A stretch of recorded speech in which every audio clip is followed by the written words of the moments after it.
everyone to Dead End Inside the Hunt for the I70 Serial Killer. I want to thank you all so much for joining us this afternoon to learn a little bit more about this infamous crime spree and how these gentlemen are continuing to search for that killer and bring him or her to justice. In 1992, Robin Faldauer was shot and killed while working at a Payless shoe source in Indianapolis, Indiana. She is the first known victim of the murderer who would become known as the I70 serial killer. At least 5 more people would die at their hands, including Terre Haute resident Michael McCowan. The I70 serial killer is also suspected of committing 2 additional murders in Texas in 1993 and 1 more here in Terre Haute, Billy Brosman, in 2001. Bob Cyphers is an Emmy-winning investigative reporter and news producer. His work on chasing the I-70 killer led to his being awarded the Edward R. Murrow Award and the publication of his book, Dead End Inside the Hunt for the I-70 Killer, which was published in January. He is joined by former detective Brad Rumsey, who is now an investigator for the Vigo County Prosecutor's Office, and he was formerly a violent crimes detective for the city of Terre Haute. So I'm now going to turn this over to Mr. Cyphers and Mr. Rumsey. Thank you, gentlemen, so much for joining us today. Thank you, Jeanette. Thank you all for coming. I know it's a Saturday afternoon. Sycamores have a football game today. You could do other things and you're here. This gentleman to my right, Detective Rumsey, it's a thrill for me to be here with him. I'm traveling the country doing other shows, but this is the first time I've had an active detective here. And I can tell you that he is that and a gentleman, and that Terre Haute, where you live, I think Brad would agree with me, is ground zero. That's where the battle is being fought right now to solve this case 30 years later. So you heard enough about me.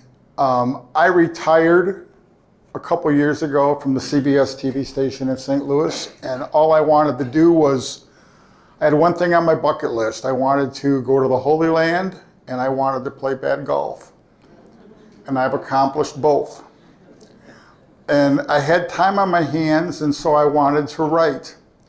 That's what I did. Brad's retired from detective work and still wants to do more, so I get it. And so I wrote 2 Christian books. I'm fascinated by Christianity and things in my faith that strike me as interesting or odd. And but they don't sell copies. And some of my police friends saw that I was writing the Christian books, and it was like, Bob, you got all this time. Maybe you'd like to write a book on the serial killer. Well, that was a whole nother endeavor, but I did it. So what happened right before I retired was, in my last year at the TV station, I got a phone call from the police department saying, come on out for lunch, want to run something by you. And I go out there, and they said, we're getting the band back together and we're going after the I-70 serial killer. He was 30 years old. We're bringing in all the old detectives from all the cities he affected: Indy, Terre Haute, St. Louis, Wichita, Kansas City. We're bringing in all the old detectives. We're bringing in the new detectives.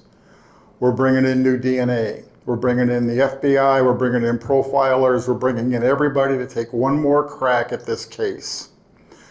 Would you be willing to pack your bags and travel the country and tell all these stories from all these towns? I said, well, I'll have to ask my wife, the beautiful woman back there in the purple hair. And she said, how soon can you go? So I traveled the country, and after I wrote the Christian books, I wrote the Dead End book. It came out just this year. It's the best-selling book from my publishing company. I'm thrilled about that, not for me making money. That's not really going to happen here. I would give this book away for free if they'd let me. I need to get it in the hands of as many people as possible to read. They might see something, it might ring a bell, there might be something new. The police departments are waiting for your phone calls, and that's what's going to solve this case. This killer's not going to confess. We either need to get a DNA scientific match somehow, or we need somebody to come forward and pick up that phone call, make that phone call. And I'm hoping in the book that might be the case. So if you want to buy the book, we'll be happy to sell you a book. I'll sign the books. But if you do get a book, don't just read it and put it away. Give it to somebody else. Get the book passed around. That's what I really, really want to see happen. So up on top, you can see the road traveled here by our serial killer that started in May of '92. And Indianapolis was first, Robin Foldauer. And then what is second? What makes sense? What doesn't make sense? Wichita. 800 miles away, just a couple days away later. You know, Brad and homicide detectives are taught to interview family and friends, people with a motive. So they're grilling people in Indianapolis. Then they realize we don't have to grill people. So he's traveling the country. For those of you here that either know the story or don't, I'm going to play a video that's going to catch you up on everything. Take about 10 minutes. It'll get us started. And then I'll run through these real quick and then let you get down to the nitty-gritty. Brad will try to answer questions for you as best he can. There's certainly obviously things that are an ongoing investigation. He can't tell you or me, but he's joined us here today. He wants to get this out as badly as anybody on the face of the earth. So take advantage of that opportunity with him. In the meantime, I'm going to show you our video presentation, that will catch you up on this case. And we did a 7-part series, and this is what won just one of the segments for the Murrow Award. I'll restart this. Get to some actual volume.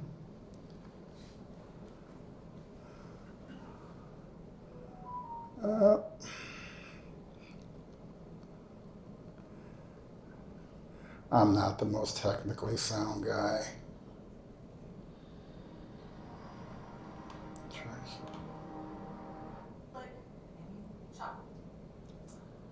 So, he's a very sick man.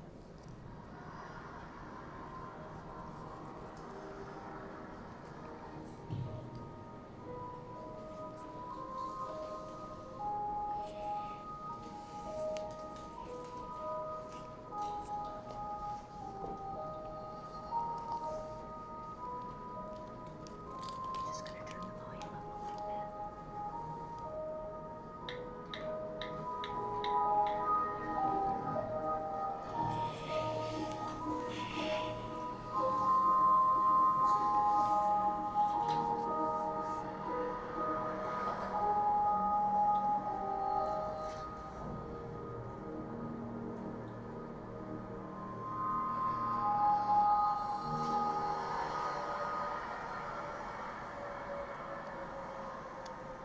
If you get a chance to talk to this guy, though, I think it's going to be events in his life that drove that's a lot of anger in 29 days to kill 6 people. There's always certainly been the thought that some kind of life distress or some kind of traumatic, psychological event that led to unleashing all that in such a short period of time.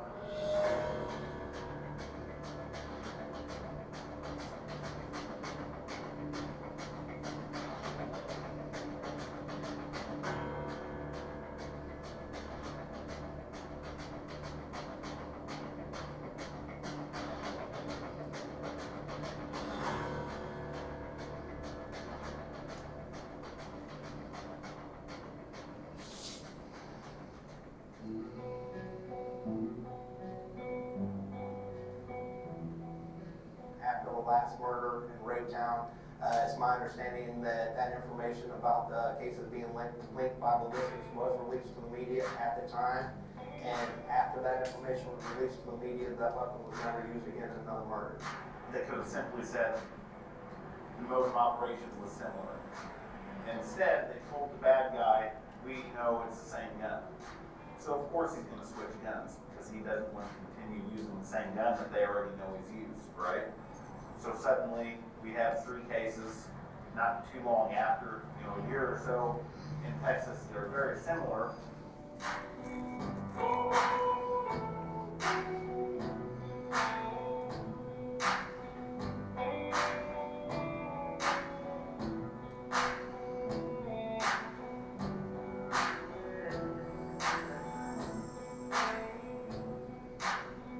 Amy died Tuesday night from gunshot wounds to the neck, head, and face. She was at work in the dancer's closet in Arlington when someone robbed the store. In her condition, Amy called 911 for help.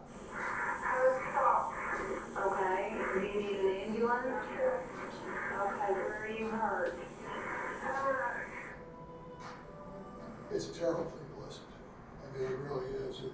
This is a young woman who's dying. And she knows she's dying, and how she had the wherewithal to call the police, I don't know. People will surprise you with what they can do.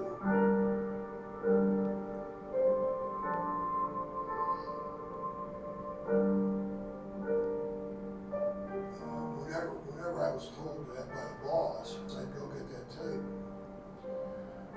And with each boss, I only had to do it one time. And I'd play the tape for him. And after hearing it, he'd say, you know what, you go ahead and stay on that case. Because nobody can listen. Well, if there's somebody who can listen to that tape and not be moved by it, they need to find another line of work.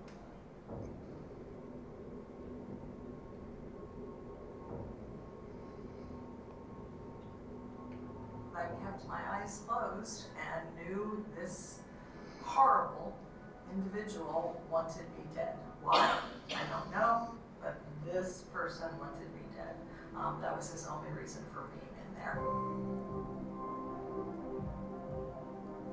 He was very pensive. He was looking at the 2 windows. There was 2 side windows. The front was windowed. He was very much looking out those. Never really got close, to me before he shot me. He was acting very nervous, but I was overriding that. I was leaving. I was closing up for 4 o'clock that day, going on vacation. So my mind was certainly not there. He had said something about a frame that he wanted. He pointed at the frame. I had it in my hand. Was walking back.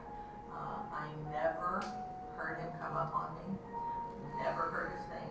Heard a very loud pop behind me, and then was looking at the side of an envelope, and I realized I was falling very slowly down the side of the envelope. My breathing was so shallow, you wouldn't have detected it anyway. I believe that when he rolled me over, that actually helped me. My breathing got a tiny bit better. It was a little easier for me to breathe. But he came up over me and he put the gun back to my forehead. He went click and he chuckled. So he's a very sick man.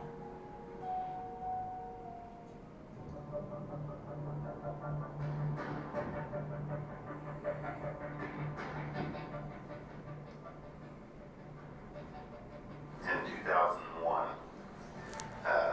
at 70 Liquors in Terre Haute, there was a homicide that store clerk was robbed there and shot.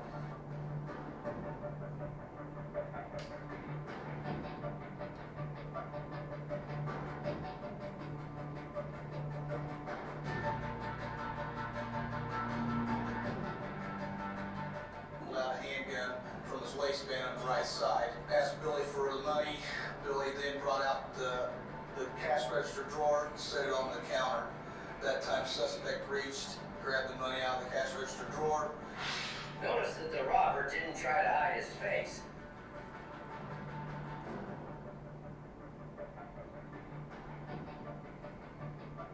What happens next is shocking. I was the first responding officer in 2001 on this case. You walk in on something like that, it sticks with you, obviously. you remember these things, probably into retirement. That's at least worth looking just to make sure he's not still out doing something.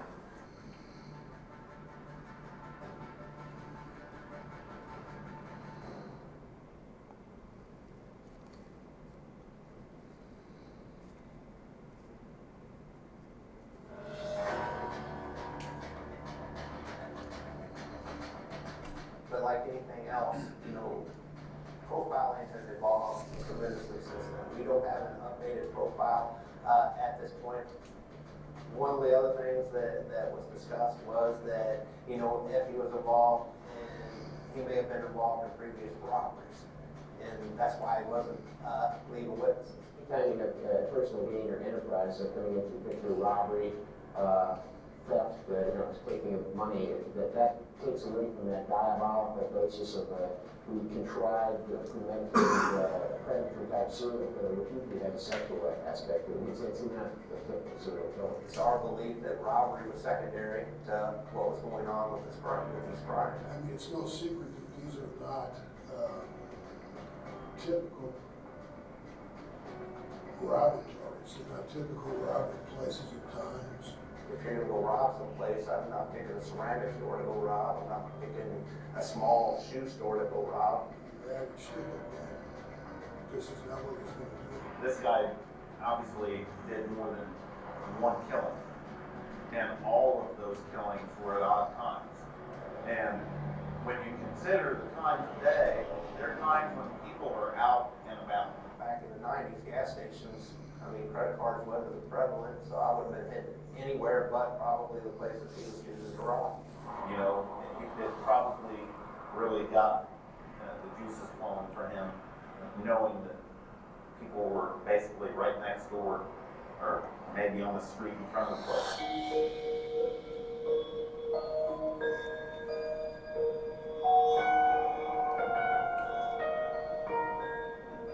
One of the things, and this has been released previously, was that they believe that probably the first crime, he may have been familiar with that area or even lived in that area. So at the time, and we can't discount this, at the time they believed that maybe he was from the Indianapolis area, or at least had business or was comfortable being in the Indianapolis area, and that's why that's where the first crime occurred. With that being said, it wasn't by accident that he showed up in Wichita.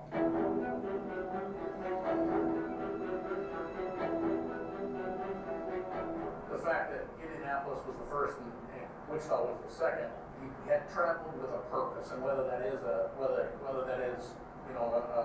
over the road driver or sales delivery or something, but that's a long distance to cover in a very short time. If you're a killer and you're just looking for some opportune place, there's plenty of places between here and there that you didn't have to come this far. There had to be a reason for traveling, or that reason could be something as simple as just visiting relatives or something, or you had to have a purpose to go to these different places. In my mind, just can't see him just driving to these particular locations and businesses just for the purpose of what he was doing.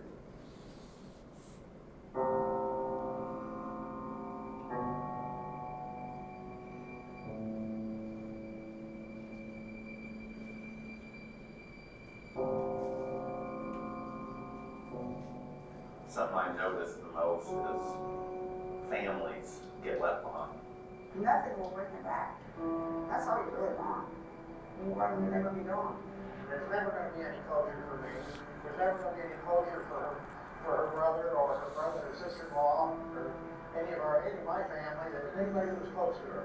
We've always said that the memory of that day stays with us, it's fresh every day, so to speak. And we think about Nancy a lot, we think about her every day. There's no closure.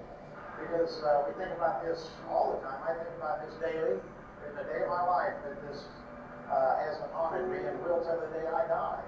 People ask me, how do you deal with this? Well, excuse me, how many options do I have? And I say, oh, hey, you know, that was a mistake. She, you know, you just bring her back. You can't do that. She's gone. All we have in memories.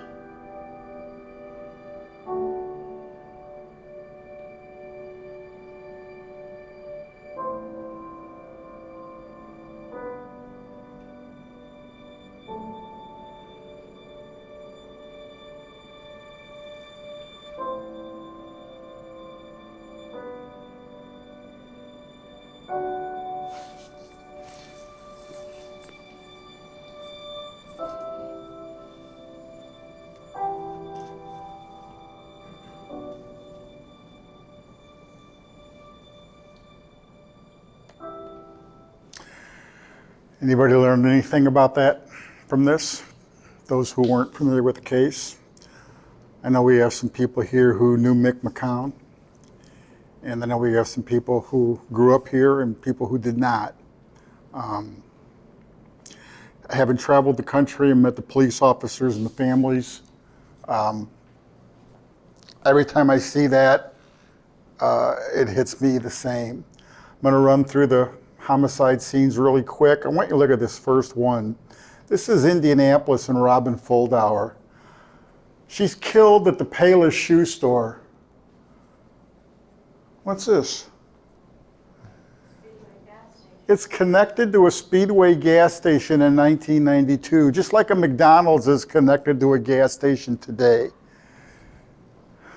She's killed, I think, around 2 or 3 o'clock.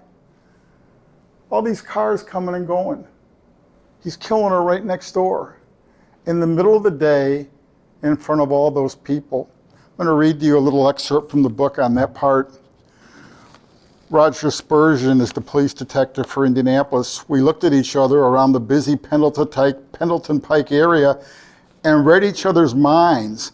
The killer could have stopped anywhere. Why here, do you think? I asked Roger.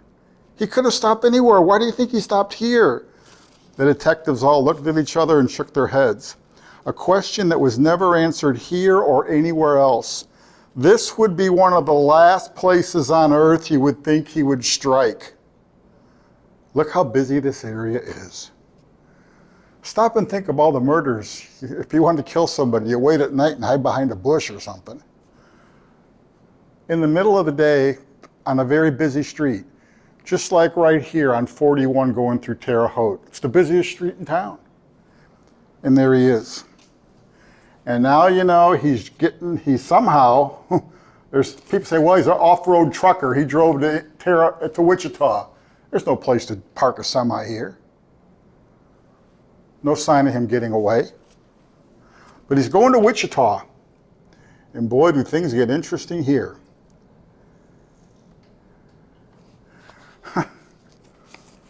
Because in Wichita, yeah, this is what this building looks like, not the guy with the fish. Here we go. Boy, does this get interesting here. It's a bridal stop. Man calls the bridal shop around 5:30. It closes at 6. He says, I've got a wedding at 7. I need a cummerbund. I don't have one. I'm coming to your store. I see you close at 6. I can get there at like 6:05. Can you stay open an extra 5 minutes for me and I'll be there? 2 ladies working inside, Patricia Majors, Patricia Smith. Sure, we'll stay open 5 minutes for you. Come on by, we'll get you your cummerbund. So 6 o'clock hits. 6:05. Man walks in the store. But he ain't looking for a cummerbund. He's the killer.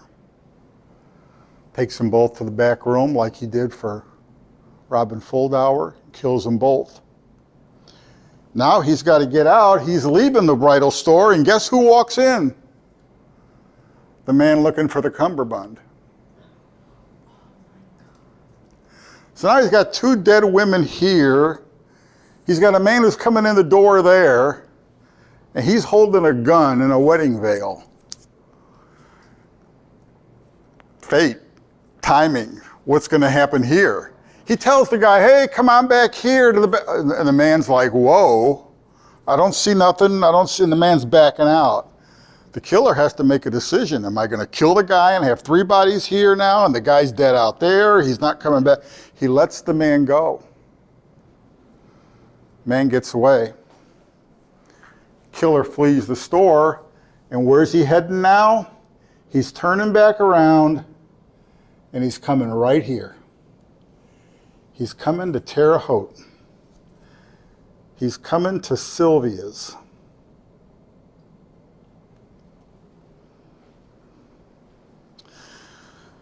Mick McCown woke up that morning with a bad back. Wasn't supposed to work that day. And I'm going to get to that in a second. I want to go back to Wichita for a second and read you what I wrote about Mark Majors, the husband of one of the women killed. Mark Majors and I stopped and looked at all the cars driving around the busy area. So many stores in Wichita, like Indianapolis, that pass along the major arteries. Mark says, how does he pick this one? We stood and looked at each other quietly, 2 strangers brought together by a devastating moment decades long ago. I saw tears well up in Major's eyes as he spoke slowly. This heinous crime happened to the one person I love most on the face of the earth. I still keep in touch with Mark. He's very interested in this, obviously, and he's hoping. So now we're back in Terre Haute. Now, Sylvia's does no longer exist, correct? Does anybody here remember Sylvia's from back in the day? Jeanette does? You remember Sylvia's? Well, of course you do. You knew Mick McCown. What kind of musician was Mick? What did he play? Bass. I heard when the police detectives started interviewing family and friends, they couldn't find one person said a bad word about Mick McCown. So Mick woke up that morning and he had a bad back and he went to see the chiropractor, and the chiropractor said, hey, you should probably take some time off from work. Mick decides to go in. Now, everybody else that's killed so far is a woman. Mick's a man. He may have had a ponytail, we're not sure. His hair was longer. But he was not dragged to the back room like the other women. He was killed right there in the shop on the floor. Other detectives would know more than I do about this, but I think the thought is that the killer comes in, thinks it's a brunette woman, finds out it's not. The killer's determined to kill, but now he doesn't want to risk a struggle with a male maybe, and something happens really quick right on the floor. I could be in the ballpark there, couldn't I? In the ballpark. So here's what I wrote about this one. Cynthia Brack no longer lived in the area. She woke up in the middle of the night and drove hours from her home to meet me. She says she remembers the day of Mick's murder like it was yesterday. She's his sister. She has never spoken about the case before. It was obvious that it was difficult for her to do so now. I was watching the evening news that night on television. I remember the reporter came on screen and said there's been a male body found inside Sylvia's ceramic store. I remember I just started screaming and screaming and screaming. Today, Sylvia's ceramic store is a vape shop. Only memories remain of what once was. Mick McCown may have died that day, but not to his family.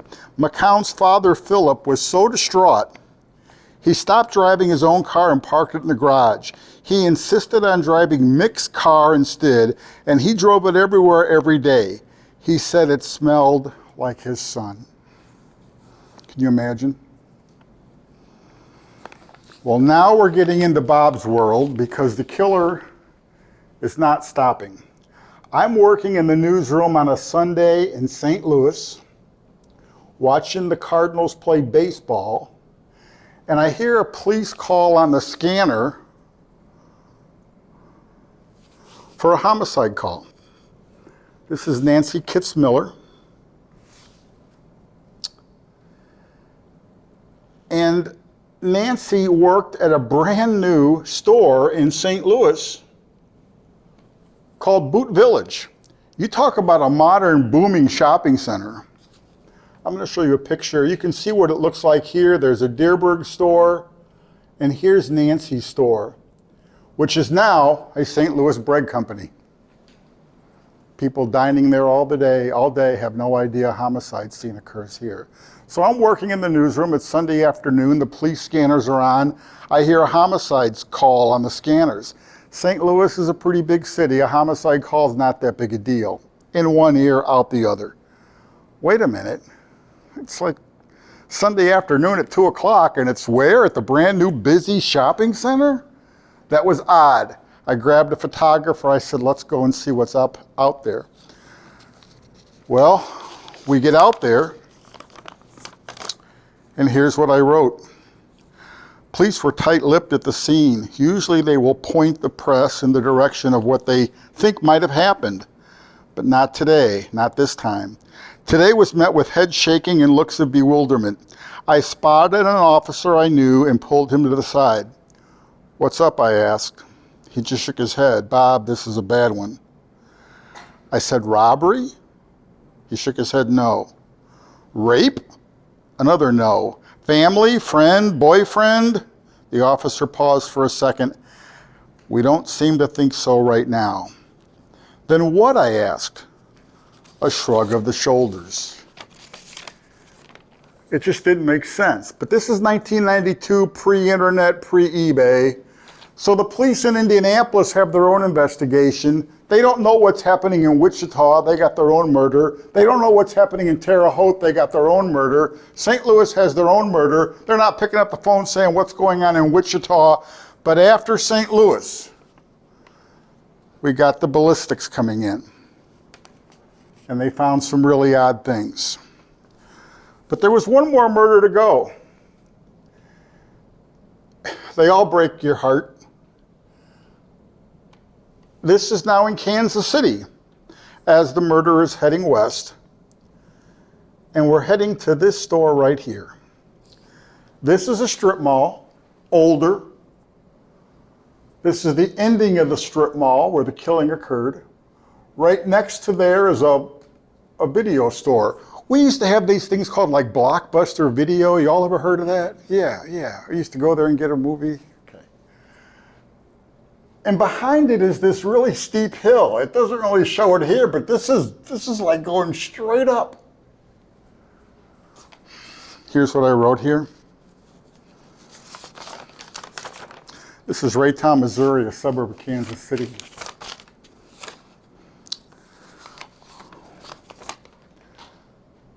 Bad guy walks across the parking lot and stares into the bookstore, stares into the window looking around. He's not going in. The owner of the bookstore, a man, comes to the window and looks back at the guy. Nothing happens. They stare at each other for a good 10 seconds.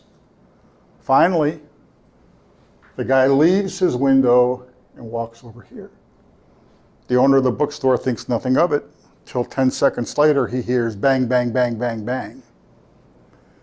Rushes out, goes next door, and sees Sarah Blessing shot, dead, laying in a pool of blood. He then looks around and sees the same guy that he saw looking in his bookstore window running up that hill. Same guy. No doubt in his mind it was the same guy, because he says, Bob, the guy was overly dressed. For this is a lesser part of town, older strip mall. The guy's dressed preppy with a jacket on, nice pair of slacks. Like he was just an odd guy in the window. I'm staring at him. There he goes. I didn't make a mistake who was going up that hill. Here's what I wrote. All I could see were her feet sticking out. I immediately called the police. I said, there's been someone shot here. Please, I need a police officer here immediately. By the time they arrived, it was just total pandemonium everywhere. With that, Tim Hickman, the Blockbuster owner, choking back tears that had been building for nearly 30 years, said, I did not know her very well, but she seemed like a very nice young lady. I'm sorry, I can't go any further. I'm sorry, Bob. Even after all these years, it just still bothers me. I gave Hickman space and time. We walked around the plaza. Tim, there was nothing more you could have done, I began telling him. I know, he said. Everyone tells me that. I just can't get it out of my mind. I still keep in touch with Tim. He has no doubt about what he saw that day. He has no doubt that he could pick that guy out of a lineup any day of the week. Stared him down. Well, by now, the police departments have matched the ballistics, and they have a sketch. In Wichita, they have an eyewitness, the guy that got away.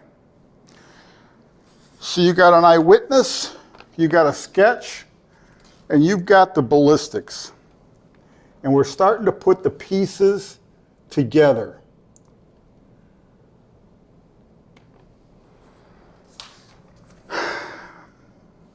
Here's what our suspect looks like then and now.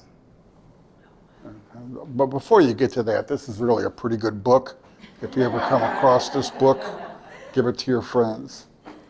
So here's our composite originally in '92 and our artificial intelligence, whatever that means, composite now. Now you will see he's described back here, as Tim Hickman describes him in Raytown, as preppy looking, as, you know, kind of a handsome guy. You know, I know what handsome guys look like. He's kind of a handsome guy. And here's what we think he looks like 30 years later. This would be late 20s, this would be late 50s. Okay, that's what we think the time zone looks like. So police have the composite. Let's go to the witness in Wichita. They really don't have it. The witness in Wichita was so terrified at what had happened to him. As he fled the store, he didn't call police for nearly an hour. During that hour, one of the two women who was shot and killed, Patricia Smith, laid bleeding to death. Had he called police immediately and they got an ambulance there, she may have lived. The Wichita witness has been so distraught his whole life, he's not been much help to the police departments. I got cooperation on every level from every police person I talked to. And in Wichita, they told me, Bob, let that go. And so I never really pursued him. They weren't even pursuing him. And so they lost the witness, really. But we have a sketch, and we have the gun, because now the ballistic shells at the scene have matched up. And it looks like this. Well, right here. This gun is called an Irma Workie. Hopefully. Now, not your ordinary gun. What is it? It's a World War I German Navy target pistol that barely worked back in World War I. If you were going to kill somebody in 1992, is that the gun you'd use? No. It's ridiculous. It's ridiculous. Here's what I wrote about the Irma Workie. The gun had problems on both the feeding and ejecting ends, which eventually led to jamming and malfunctioning issues. They were also notorious for suffering more misfires than fires.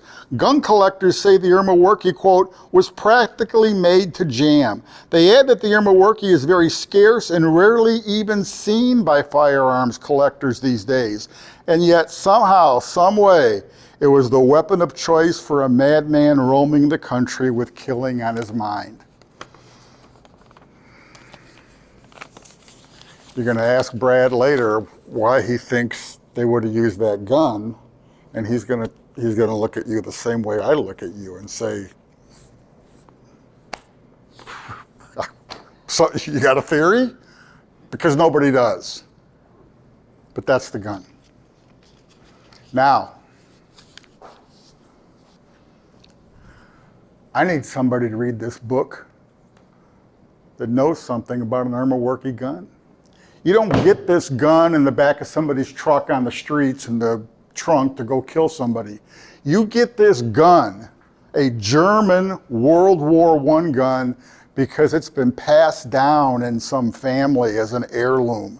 You get this gun because your grandpa, great-grandpas served in the German army or served in the American army in World War I and captured some German and got that gun. But somebody's proud of that gun. This isn't just sitting there, I'll take this.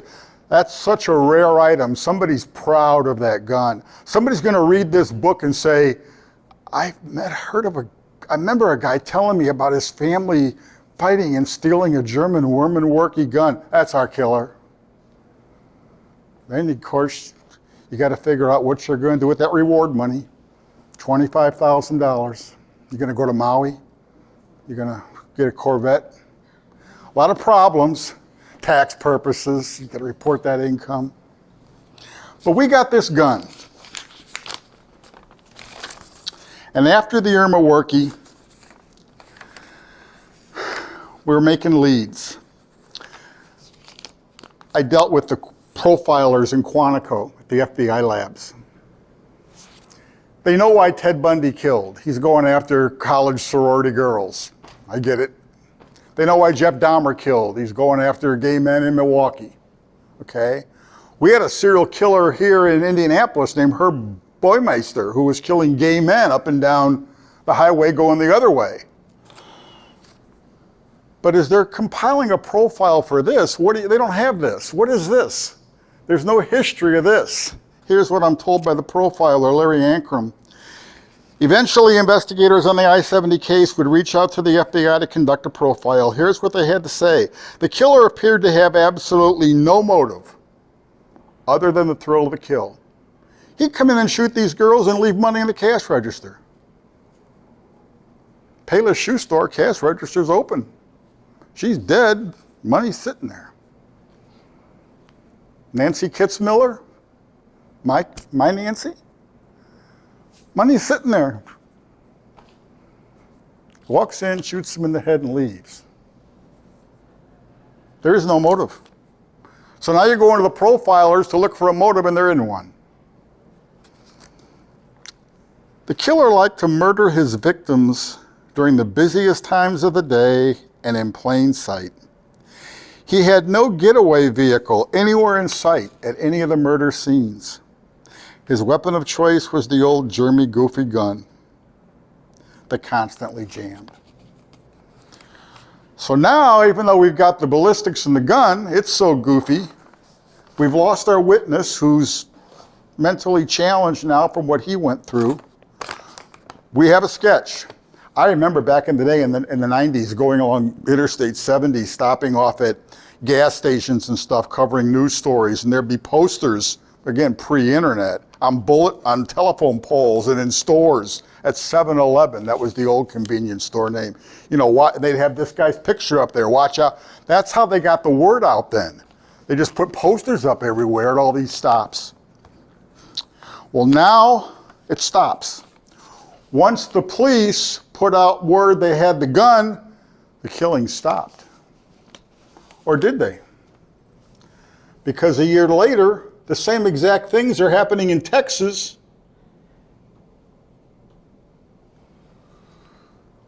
Two killings in the Dallas area, and then Vicki Webb, who survived down in Houston. Same exact thing. Money in the register. Lady's working by herself, she's dead, there's a body, there's all the money. Shot in the head and left. Is it the same guy or not? Is it a copycat? Half the police think it's the same guy, half don't. We go on to Vicki Webb, the one that survived. I don't know if any of you saw Vicki's piece on the People magazine. I found Vicki. People didn't. I gave people Vicki. I read from the book. There was one person among all others I needed to find. Every police detective, every grieving family member, and every witness was vital to me. But the big fish in the pond was a long way away from Interstate 70. Vicki Webb miraculously survived an assassin's bullet. Was it the I70 Killer's bullet? 30 years had passed. Where was she? I quickly found out she was not in Houston. In fact, she was nowhere to be found. I started with the Houston Police Department. Good luck, I was told. Vicki Webb disappeared a long, long time ago. She would have multiple surgeries, then move multiple times to different parts of the country. Killers do not like to leave eyewitnesses behind. It was certainly understandable that Webb lived in fear that her assailant might one day return to finish the job. I knew I had to find her. There was only one way, the old-fashioned way. Hello, I'm sorry to bother you. My name is Bob. I'm looking for the Vicki Webb who was shot 30 years ago in Houston. I went through divorce records, real estate records, marriage records. I knew I had a Vicki Webb who was a certain age in Houston 30 years ago. Now, at work, they let me sit in a corner for about 6 weeks, just making random cold calls off a phone like I was selling a vacuum cleaner to some stranger. We get those calls, we don't even answer them on our cell phone. If we do, we're out pretty immediately. I sat there and I kept calling day after day. My name's Bob. I'm looking for the Vicki Webb who was shot 30 years ago in Houston. Who? What? Who are you? Click. An FBI source said he heard she remarried, moved out of the state far away, kept moving again. This happens when a man who tries to murder you learns that you are still alive, he said. Vicki Webb made herself impossible to find. I understood. But I kept making awkward calls. Weeks went by and still nothing. And then, hello, I'm sorry to bother you. My name is Bob. I'm a news reporter, and I'm looking for the Vicki Webb who was shot 30 years ago in Houston. There was a long pause. Hi, a soft, quiet voice on the other end said. That was far from the response I usually got. Miss Webb, are you the Vicki Webb I'm looking for? Another pause, and then, I probably am. At that point, I found her. Whether I could get her to talk to me was a whole different story. We developed a texting friendly relationship. Happy Thanksgiving, Merry Christmas, plans for the holidays, going on vacation, how's your dog? Time went by. I told her to Google me, see all the stories I'd written, watch the videos. I gave her all the police phone numbers. I don't like giving out police departments' phone numbers, but I gave her phone numbers, I think. Call, I need you, we need you. Finally, I get a text back and it says, Bob, let's do this. I just stared at it. Flew to see Vicki, and she says, I'm glad you found me. And after we talked, she said, you now know my life story, Bob. When you tell them my story, you tell them I'm no longer afraid. We don't know if Vicki's killer is the I-70 killer. Some police think it is, some police think it's not. I come down on the side that I don't think it is. Her description of the man is not the preppy looking guy that Tim Hickman saw in the window. Her description is a weathered, worn down, jockey looking guy. But still, could be. But now we come right back to Terre Haute, Indiana, and Billy Brossman. This is the convenience store killing that you saw.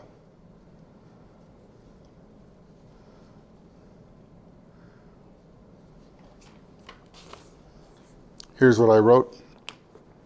As more years would go by, detectives hoped other people would come forward, and just recently one did. The witness was at one of the I-70 murder locations, had just recently seen the convenience store video for the first time. Same height, same hair, same mannerisms, same complexion, same facial features, the witness told me. I waited and called him back. Watch it again, I said, again and again.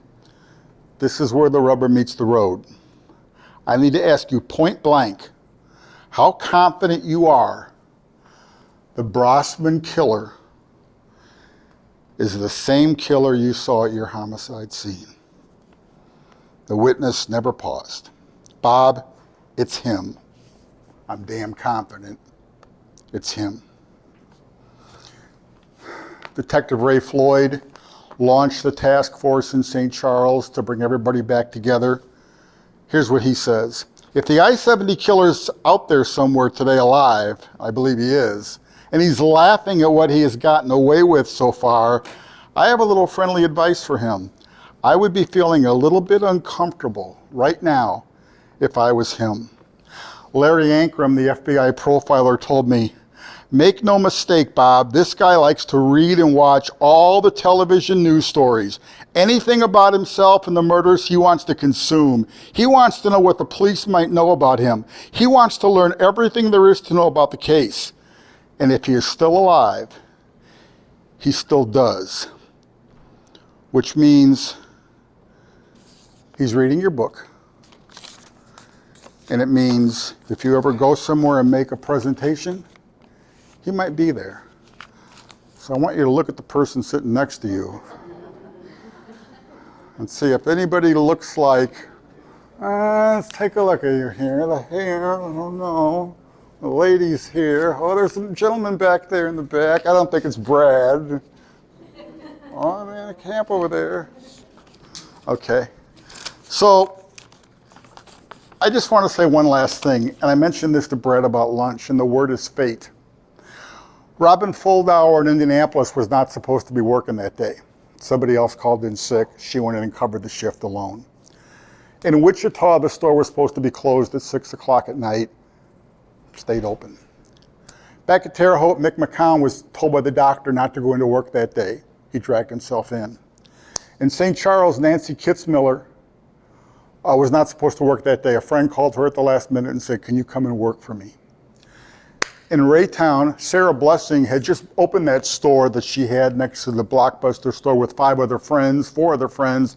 They all drew straws for days of the week they were going to work Monday through Friday. She drew the straw for that day. Think about the fate, because we're all going to leave here in a few minutes and live our day. Fate claimed all these people.